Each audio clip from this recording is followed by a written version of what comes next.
Hello friends, welcome to my channel ABC frenzy classes.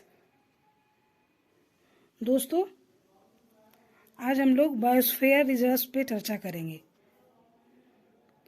Biosphere reserve द्वारा प्राकृतिक और सांस्कृतिक परिदृश्यों के सांकेतिक भागों के लिए दिया गया एक अंतर्राष्ट्रीय पदनाम है जो स्थलीय या तटीय, समुद्री पारिस्थितिक तंत्रों के बड़े क्षेत्र या दोनों के संयोजन को शामिल करता है।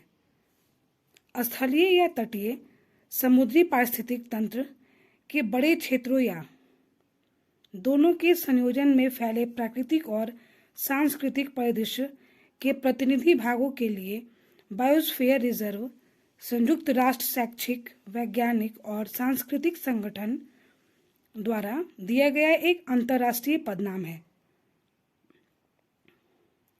बायोस्फीयर रिजर्व प्रकृति के संरक्षण के साथ आर्थिक और सामाजिक विकास तथा संबद्ध सांस्कृतिक मूल्यों के रखरखाव को संतुलित करने का प्रयास करता है। इस प्रकार बायोस्फीयर रिजर्व लोगों और प्रकृति दोनों के लिए विशेष वातावरण है तथा इस बात के उदाहरण है कि मनुष्य एवं प्रकृति एक दूसरे की जरूरतों का सम्मान करते हुए कैसे सह अस्तित्व में रह सकते हैं। दोस्तों, बायोस्फीयर रिजर्व के पदनाम के लिए कुछ मानदंड निर्धारित किए गए हैं जो इस प्रकार हैं। किसी स्थल में प्रकृति संरक्षण के दृष्टिकोण से संरक्षित और न्यूनतम अशांत क्षेत्र होना चाहिए।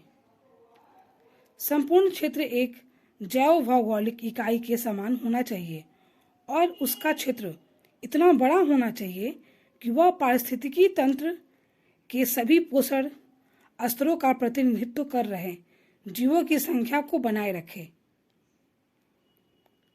प्रबंधन प्राधिकरण को स्थानीय समुदायों की भागीदारी सहयोग सुनिश्चित करना चाहिए ताकि जैव विविधता के संरक्षण और सामाजिक आर्थिक विकास को आपस में संलग्न करते समय प्रबंधन तथा संघर्ष को रोकने के लिए उनके ज्ञान एवं अनुभव का लाभ उठाया जा सके। वह क्षेत्र जिसमें पारंपरिक आदिवासी या ग्रामीण स्तरीय जीवन यापन के तरीकों को संरक्षित रखने की क्षमता हो ताकि पर्यावरण का सामंजस्यपूर्ण उपयोग किया जा सके। बायोस्फीयर रिजर्व की संरचना। पहला है कोर क्षेत्र। यह बायोस्फीयर रिजर्व का सबसे संरक्षित क्षेत्र है। इसमें स्थानिक पौधे और जानवर हो सकते हैं। इस क्षेत्र में अनुसंधान प्रक्रियाएं जो प्राकृतिक क्रियाओं एवं वन्य जीवों को प्रभावित न करे की जा सकती हैं। एक कोर क्षेत्र एक ऐसा संरक्षित क्षेत्र होता है जिसमें ज्यादातर वन्य जीव अधिनियम 1972 के तहत संरक्षित, विनियमित राष्ट्रीय उद्यान या अभयारण्य शामिल होते हैं। इस क्षेत्र में सरकारी अधिकारियों, कर्मचारियों को छोड़कर अन्य सभी का प्रवेश वर्जित है। दूसरा है बफर क्षेत्र। बफर क्षेत्र कोर क्षेत्र के चारों ओर का क्षेत्र है। इस क्षेत्र का प्रयोग ऐसे कार्यों के लिए किया जाता है जो पूर्णतया नियंत्रित व गैर विध्वंसक हो। इसमें सीमित पर्यटन, मछली पकड़ना, चराई आदि शामिल हैं। इस क्षेत्र में मानव का प्रवेश कोर क्षेत्र की तुलना में अधिक एवं संक्रमण क्षेत्र की तुलना में कम होता है। अनुसंधान और शैक्षिक गतिविधियों को प्रोत्साहित किया जाता है। तीसरा है संक्रमण क्षेत्र। दोस्तों, यह क्षेत्र बायोस्फीयर रिजर्व का सबसे बाहरी हिस्सा होता है। यह सहयोग का क्षेत्र है जहां मानव उद्यम और संरक्षण श्रद्धाओं से किए जाते हैं। इसमें बस्तियां, फसलें, प्रबंधित जंगल और मनोरंजन के लिए क्षेत्र तथा अन्य आर्थिक उपयोग क्षेत्र शामिल हैं।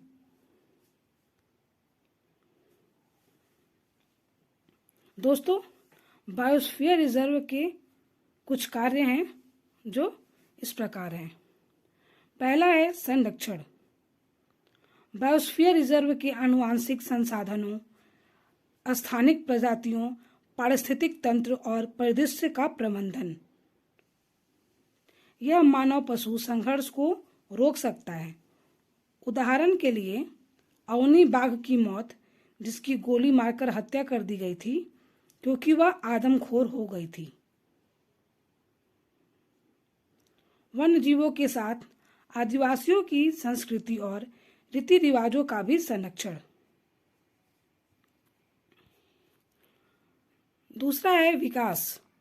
आर्थिक और मानवीय विकास को बढ़ावा देना जो समाजशास्त्रीय और पारिस्थितिकी तंत्र पर अस्थायी हो। यह सतत विकास के 3 स्तंभों को मजबूत करता है: सामाजिक, आर्थिक और पर्यावरण का संरक्षण। तीसरा है लॉजिस्टिक। स्थानीय, राष्ट्रीय और अंतर्राष्ट्रीय संरक्षण एवं सतत विकास के संदर्भ में अनुसंधान गतिविधियों, पर्यावरण शिक्षा, प्रशिक्षण तथा निगरानी को बढ़ावा देना। भारत में बायोस्फीयर रिजर्व। दोस्तों, भारत में 18 बायोस्फीयर रिजर्व हैं। कोल्ड डेजर्ट जो हिमाचल प्रदेश में है, नंदा देवी जो उत्तराखंड में है, कंचनजंगा सिक्किम में, देहांग देवांग जो अरुणाचल प्रदेश में है, मानस जो असम राज्य में स्थित है, डिब्रू सैखोवा जो असम राज्य में है, नोकरेक मेघालय, पन्ना जो मध्य प्रदेश में है, पचमढ़ी मध्य प्रदेश, अचनकमार अमरकंटक जो मध्य प्रदेश छत्तीसगढ़ में है, कच्छ गुजरात में, सिमिलीपाल ओडिशा राज्य, सुंदरवन जो पश्चिम बंगाल में स्थित है, शेषचलम आंध्र प्रदेश राज्य, अगस्त्यमाला कर्नाटक तमिलनाडु में स्थित है, नीलगिरी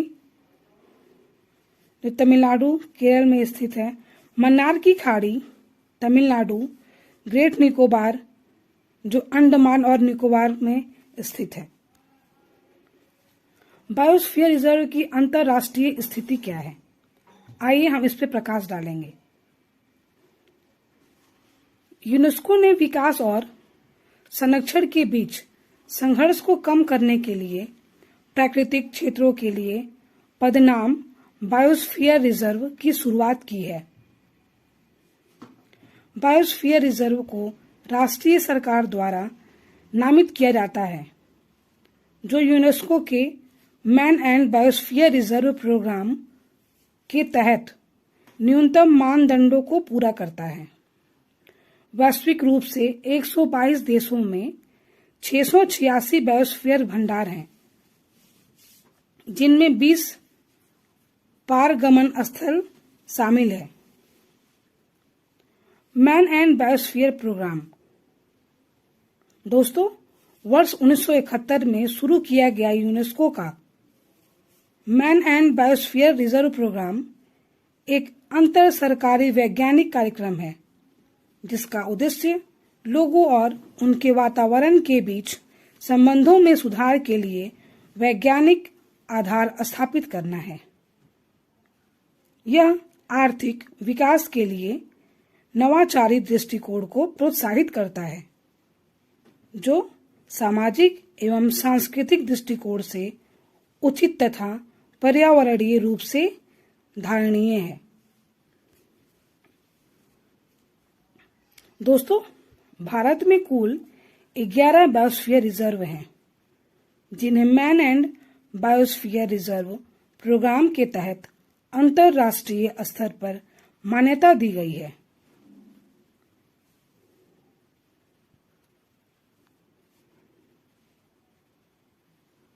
नीलगिरी, मन्नार की खाड़ी, सुंदरवन, नंदा देवी, नोकरेक, पचमढ़ी, सिमलीपाल, अचनकमार,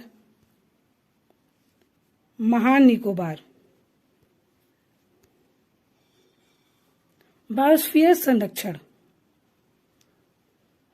बायोस्फीयर रिजर्व नामक एक योजना वर्ष 1986 से भारत सरकार द्वारा कार्यान्वित की जा रही है, जिसमें उत्तर पूर्वी क्षेत्र के राज्यों और 3 हिमालयी राज्यों को 90.10 के अनुपात में तथा अन्य राज्यों के रखरखाव, कुछ वस्तुओं का सुधार एवं विकास के लिए 60.40 के अनुपात में वित्तीय सहायता दी जाती है।